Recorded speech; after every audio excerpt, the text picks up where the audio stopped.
Elle m'a trahi pour une promotion et je l'ai démasquée devant tout le monde. Cela faisait maintenant 3 ans que je travaillais dans cette entreprise. Le rythme était soutenu, la pression constante, mais j'avais trouvé en Maëlle une alliée précieuse. On déjeunait souvent ensemble, on se soutenait. Elle connaissait presque tout de ma vie. Ce matin-là, nous étions au café du coin, celui où l'on allait quand on avait besoin de parler sans être dérangé. Je n'étais pas fière de moi, mais j'avais besoin de me confier. La veille, j'avais fait quelque chose d'inconcevable. J'avais pris de l'argent dans la caisse. Pas une fortune, mais assez pour que ce soit grave. Je lui ai tout raconté, le cœur battant, la gorge nouée. Je m'attendais à ce qu'elle me juge, peut-être même qu'elle s'éloigne, mais elle a simplement hoché la tête, en silence. Je croyais voir de la compassion dans ses yeux. J'avais tort. Après ma confession, Maëlle n'a presque rien dit. Elle a simplement murmuré « Tu devrais faire attention ». Son ton était étrange, presque froid. Moi, j'étais soulagée d'avoir partagé ce fardeau. Je ne supportais plus ce secret seul. J'espérais qu'elle comprendrait que ce n'était pas un acte de malveillance, mais un moment de faiblesse, de désespoir. Je luttais pour payer des dettes, aider ma sœur malade. J'avais honte, mais aussi besoin de soutien. Le reste de la journée s'est déroulé normalement, du moins en apparence. Elle riait, plaisantait avec les autres, comme si de rien n'était. Mais dans son regard, quelque chose avait changé.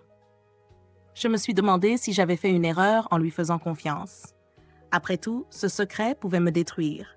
Mais je voulais croire en notre amitié. J'étais convaincue qu'elle garderait le silence. Après tout, ne lui avais-je pas confié des choses bien plus intimes par le passé? Le lendemain matin, tout a basculé. Je venais à peine d'arriver au bureau quand 2 agents de police m'ont abordé. Mon cœur s'est figé. Ils ont prononcé mon nom, m'ont informé que j'étais en état d'arrestation pour vol aggravé. Je n'ai même pas eu le temps de comprendre. Mes collègues me regardaient avec stupeur. Certains chuchotaient, d'autres évitaient mon regard. Et au milieu de tout ça, il y avait Maëlle. Immobile. Elle ne disait rien. Pas un mot, pas un geste. Juste ce regard, vide. J'étais terrifiée, humiliée, perdue. Comment cela avait-il pu arriver aussi vite? Qui avait parlé? Je savais que l'entreprise surveillait ses comptes, mais tout s'était passé en une seule nuit. En montant dans la voiture de police, une pensée m'a traversé l'esprit comme une lame. C'était elle. Elle m'avait trahi. Et je n'arrivais pas à comprendre pourquoi. Au poste, le temps s'est étiré comme un supplice. On m'a interrogée, photographiée, prise en empreinte. Moi, je restais là, sidérée, répétant que je ne comprenais pas comment ils avaient su aussi vite. Je n'avais parlé qu'à une seule personne. Juste une. L'interrogatoire m'a semblé durer des heures. Ils avaient des preuves, m'ont-ils dit, les caméras de surveillance, les rapports comptables, mais surtout une déposition anonyme.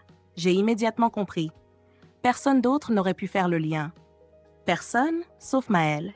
J'ai senti une douleur sourde me monter à la gorge, plus forte que la peur, la trahison. Je n'arrivais pas à croire qu'elle ait pu me livrer comme ça, sans m'avertir, sans même essayer de me parler. Je me suis demandé si j'avais mal interprété notre amitié. Était-ce un jeu pour elle? Ou avait-elle quelque chose à y gagner? Le doute a commencé à me ronger. Après quelques heures de garde à vue, j'ai été relâchée en attente d'une convocation. L'entreprise avait porté plainte, c'était officiel. J'étais suspendue, bien sûr. Je suis rentrée chez moi, vidée. J'ai passé la nuit sans fermer l'œil, ressassant chaque moment partagé avec Maëlle, cherchant des signes, des indices. Et je repensais à son regard, la veille. Ce n'était pas de la compassion, c'était autre chose. Le lendemain, j'ai reçu un message d'un collègue. « Tu es au courant pour Maëlle? Elle a eu la promotion du poste de coordinatrice. » Mon sang n'a fait qu'un tour. Ce poste, c'était celui que je visais depuis des mois. On en parlait souvent toutes les deux. Elle disait que je le méritais plus qu'elle. Mensonge. Tout était clair maintenant. Elle avait utilisé ma confiance pour m'écarter. Je n'étais pas seulement trahie, j'étais sacrifiée. Pour une promotion. Les jours suivants ont été un mélange de colère, de tristesse et d'incrédulité. Je voulais lui parler, lui hurler dessus, comprendre ce qu'il s'était passé dans sa tête. Comment pouvait-elle me faire ça? Pour un poste? Une ligne de plus sur un CV? Je l'avais soutenue dans ses pires moments. Je connaissais ses failles, ses secrets, mais jamais je n'aurais imaginé qu'elle irait jusque-là. Et plus j'y pensais, plus je me disais qu'elle avait prémédité tout ça. Peut-être qu'elle avait gagné ma confiance exprès. Peut-être que depuis le début, elle attendait une faille, une erreur. J'étais sa meilleure opportunité. Mon erreur était sa porte d'entrée. Mais au fond, une partie de moi ne voulait pas croire à tant de cynisme. Et si elle s'était sentie obligée? Et si elle avait cru que me dénoncer était la seule solution? Ces pensées me hantaient. Je ne savais plus quoi penser, ni qui croire. Je ne pouvais pas rester sans réponse. J'avais besoin de l'entendre, de comprendre ce qui s'était passé dans sa tête. Alors, un matin, j'ai décidé d'aller à son bureau. Maëlle était là, derrière son ordinateur, l'air calme, presque sereine. Elle a levé les yeux vers moi, visiblement surprise. « Tu n'aurais pas dû venir », a-t-elle dit. J'ai senti la rage monter, mais je me suis retenue. Je lui ai simplement demandé « Pourquoi ?» Elle a soupiré, détourné le regard. Et puis, elle a lâché. « Tu m'as mise dans une position impossible. Tu m'as confié quelque chose d'illégal. Tu voulais que je fasse quoi? Que je me taise et que je devienne complice ?» Je l'ai regardée, stupéfaite par son aplomb. Elle venait de justifier sa trahison comme un acte moral. Mais ce n'était pas de morale qu'il s'agissait, c'était d'ambition. Et elle ne l'a pas nié quand je lui ai demandé si le poste y était pour quelque chose. Elle a juste dit « Je ne pouvais pas laisser passer ma chance ». En sortant de son bureau, j'ai compris que Maëlle n'avait jamais été celle que je croyais.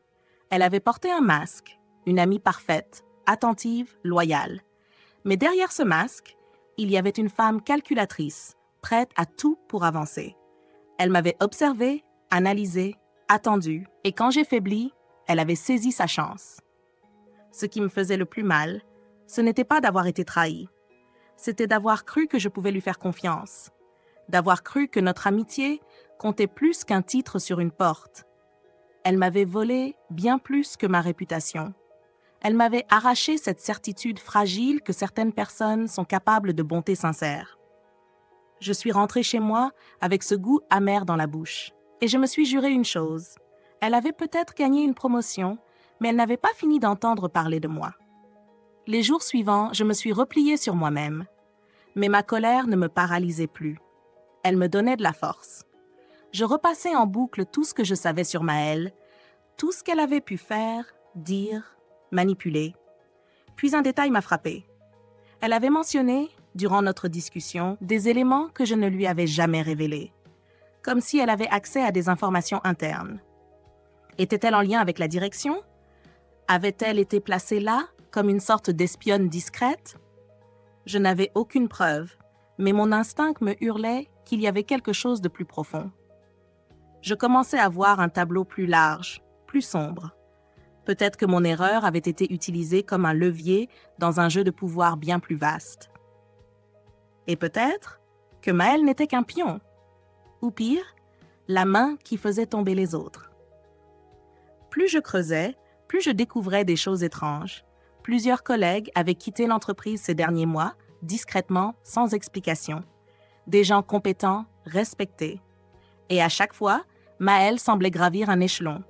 J'ai commencé à parler discrètement à ceux qui étaient encore là, à ceux qui se méfiaient d'elle sans oser le dire à voix haute. Et là, les langues se sont déliées. On m'a raconté des situations similaires, confidences trahies, erreurs exposées, informations utilisées contre les autres. Elle avançait dans l'ombre, doucement, sans faire de vagues. J'ai compris que je n'étais pas une exception. J'étais juste la suivante sur sa liste. Mais cette fois, elle était allée trop loin. Elle avait joué avec ma vie, et j'étais bien décidée à ne pas rester une victime silencieuse. J'allais trouver un moyen de rétablir la vérité, pas seulement pour moi, mais pour tous ceux qu'elle avait piétinés. Alors que je cherchais un moyen de me défendre, une surprise est arrivée là où je ne l'attendais pas. Léa, une ancienne employée, m'a contactée. Elle avait entendu parler de mon affaire. Elle aussi avait été trahie par Maëlle. Elle avait quitté l'entreprise après un conflit interne, déclenché par une information personnelle qu'elle pensait avoir confiée à une amie. Devinez qui? Ensemble, nous avons commencé à recouper nos histoires, les dates, les faits, les noms. On a établi un schéma clair. Maëlle utilisait les confidences comme des armes, gagnait la confiance, trouvait la faiblesse, puis frappait. Léa avait conservé des échanges, des mails, des captures d'écran. C'était notre chance. Ce n'était peut-être pas suffisant pour annuler ma procédure, mais c'était assez pour attirer l'attention. Et surtout, c'était le début de quelque chose, un contre-jeu. Si Maël aimait manipuler dans l'ombre, alors il était temps d'éclairer ses manigances au grand jour. Avec l'aide de Léa, nous avons monté un dossier solide. Témoignages, preuves indirectes, motifs répétés. J'ai pris rendez-vous avec un avocat spécialisé en droit du travail. Il a écouté toute l'histoire avec attention, puis il m'a regardé droit dans les yeux. « Vous n'êtes pas la seule. Ce genre de profil est plus courant qu'on ne le pense. » Il a accepté de m'aider. Ensemble, nous avons préparé une plainte pour harcèlement moral, manipulation et exploitation d'informations personnelles à des fins professionnelles. Mais surtout, nous avons décidé d'alerter la direction avec des éléments concrets. Le jour où j'ai remis ce dossier au DRH, j'ai senti mon cœur battre à 100 à l'heure. C'était risqué. Mais je n'avais plus rien à perdre. Ils pouvaient m'ignorer ou enfin ouvrir les yeux. Quand j'ai quitté ce bureau, je me suis sentie pour la première fois depuis des semaines libre. Après avoir remis le dossier, les jours ont passé dans un silence pesant.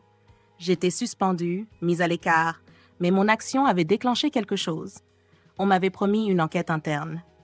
Certains collègues ont commencé à m'envoyer des messages discrets, de soutien, parfois anonymes. Ce que j'avais osé faire leur donnait du courage.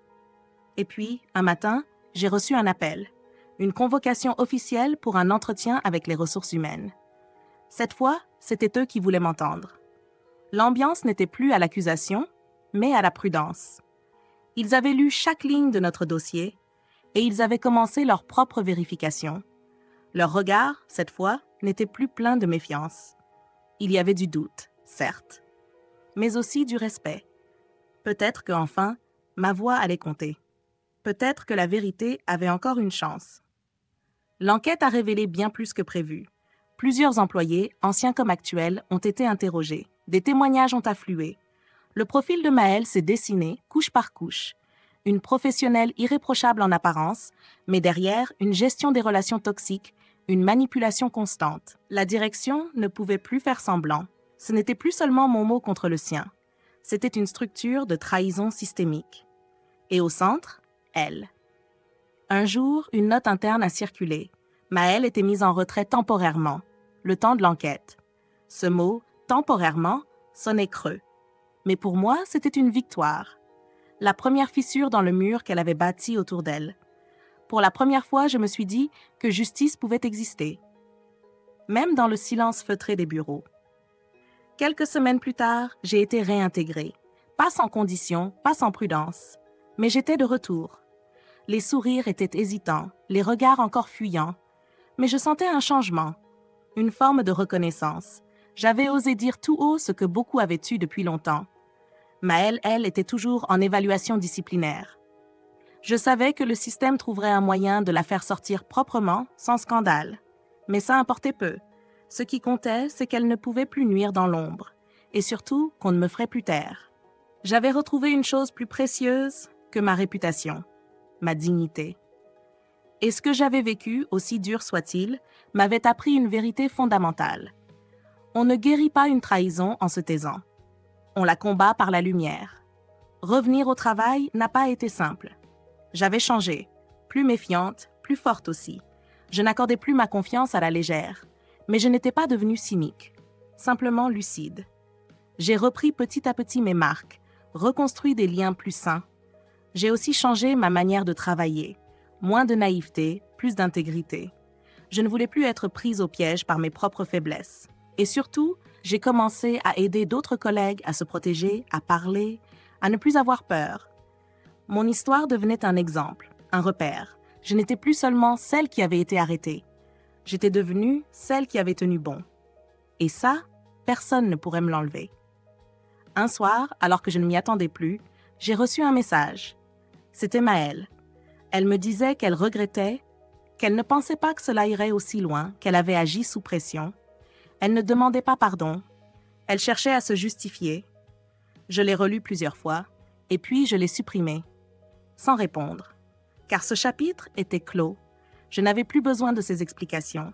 Elle avait choisi son camp, elle avait joué sa partie, moi j'avais choisi de me relever, et désormais je voulais avancer sans elle. Ce message n'était pas une réconciliation. C'était un rappel de ce que j'avais surmonté, et cela me suffisait. Mon expérience m'a profondément transformée. Ce que j'ai vécu n'était pas juste une trahison amicale, c'était une leçon de vie. J'ai appris que parfois, ceux en qui on place le plus de confiance sont ceux qui peuvent nous faire le plus de mal. Mais j'ai aussi appris qu'on peut se reconstruire, plus fort, plus sage. Il ne s'agit pas de ne plus jamais faire confiance, mais de savoir à qui l'on ouvre la porte. J'ai compris que le silence protège les coupables, jamais les victimes. Et que dire la vérité, même seul, même contre tous, est un acte de courage. Aujourd'hui, je marche la tête haute. Pas parce que je suis parfaite, mais parce que j'ai affronté mes erreurs et celles des autres avec honnêteté. Je ne cherche plus à plaire, je cherche à être vraie. Cette épreuve m'a appris à m'écouter, à m'entourer de personnes sincères, à reconnaître les masques avant qu'ils ne se fixent. J'ai aussi découvert que la justice n'est pas toujours immédiate ni complète, mais elle existe parfois, et elle commence toujours par une voix qui ose parler. Si mon histoire peut en inspirer d'autres, alors elle n'aura pas été vaine, car au fond, le vrai pouvoir n'est pas dans la trahison, ni dans la manipulation, il est dans la vérité, dans la résilience, dans cette force tranquille qu'on puise au fond de soi quand tout semble perdu. Ce que j'ai vécu m'a appris une leçon essentielle. La confiance est un trésor fragile. Donnez-la avec discernement, protégez-la, mais ne laissez jamais une trahison vous faire douter de votre propre valeur. Même dans l'ombre, la vérité finit toujours par trouver son chemin vers la lumière. Merci d'avoir suivi mon histoire jusqu'au bout. Si vous avez aimé ce récit, si vous vous êtes reconnu, ou si vous voulez simplement entendre d'autres histoires de vie, de courage et de résilience, abonnez-vous. Et souvenez-vous, dans l'ombre de la confiance, seule la lumière de la vérité peut nous guider. À très bientôt.